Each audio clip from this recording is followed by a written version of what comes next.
16 кандидати за градоначалници, секој со својата визија за нормализирање на метрополата, ја започнаа кампањата и борбата за гласот на скопјани. Најрано за 20 дена ќе се знае кој ќе ја преземе главната канцеларија во оваа барака, а со тоа и проблемите и предизвиците во кои се наоѓа Скопје. Ќе се вложам до последен атом да се реши состојбата во која е градот, порача кандидатот на ВМРО ДПМН Орце Ѓорѓиевски, чија програма за хумано Скопје лежи на 7 столбови, од кои еден е 20 годишна визија за градот до 2045 година, но пред се вети дека уште во првите 3 дена ќе го светне Скопје кое се гуши во смет. Во првите 72 часа, откако ќе го превземам местото градоначалник на градот Скопје, по поддршката од граѓаните кои што силно ја очекувам да ми ја дадат, ќе започнеме со активност каде што ќе се вклучат сите општини, за да помогнат на градот и за 72 часа конечно Скопје да блесне. На Скопје му требаат темелни промени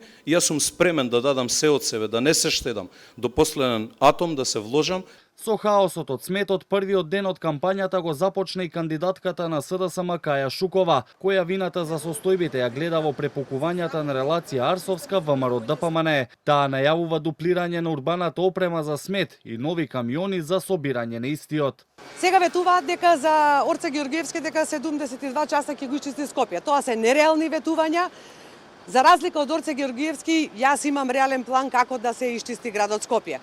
Ние зборуваме за ново паметно решение кое што ќе значи нова опрема и ќе значи GPS комуникација со опремата во Скопје, односно да знаеме во реално време дали ни се полни контейнерите и кога треба да се празнат.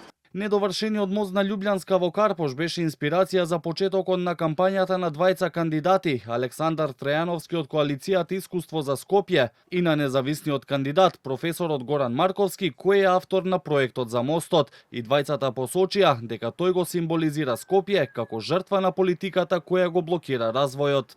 Ке мора да почекаме некој политички да се надмине некои суети да бидат задоволени или исполнети, за да нели граѓаните го добијат она за кое што го дале својот глас, или прво да се удоволат партиските интереси, а потоа интересите на граѓаните. За жал, овој мост и мостот Асном, Михајло Апостолски на булеварот Асном, кои случајно се мои проекти, се заглавени во политичките препукувања и еве веќе неколку години стојат неупотребени. Освен Ѓорѓиевски, Шукова, Трајановски и Марковски, во трката за градоначалник на Скопје се Искендер Реџепи од коалицијата предводена од ДУИ, Башким Бакиу од Вреди, Амар Мециновиќ од Левица, Зоран Јовановски од Единствена Македонија, Вангел Божиновски од Родина Македонија, затморо Александар Рашковиќ, Владимир Куновски за Работничка партија, Александар Тортевски од Твоја партија. Партиите на ромите ги кандидираат Демир Исмаил и Срџан Амет, а независни кандидати се и Драган Николовски и Сашо Маневски.